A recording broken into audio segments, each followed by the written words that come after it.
ભાઈ Canada in ઇંગ્લિશમાં fluency આવે ને તે માનવામાં આવે, પણ હારું ગુજરાતીમાં ફ્લુઅન્સી આવી જાય. ભાઈ અહીંયા ઘણા ખરા માણસોને આપણે જોઈએ તો એ લોકોનું ગુજરાતી આપણે જોઈએ ને તો કેમ છો, સારું છે, બધું ઓલરાઈટ છે, ગુજરાતી બધા મજામાં છે. એટલે હારું અહીંયા મારે 27 વર્ષ થયા ગુજરાતમાં, 25-27 વર્ષ રહે.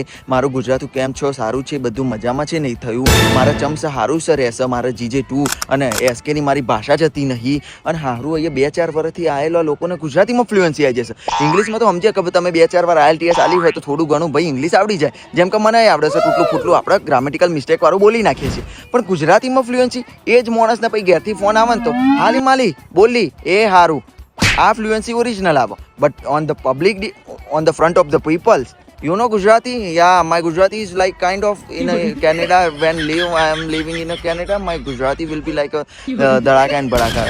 કંકોડો ધડાકા બડાકા ના સીધી રીતે બોલો, સીધી રીતે રહ્યો અને આવો તાર કેનેડા.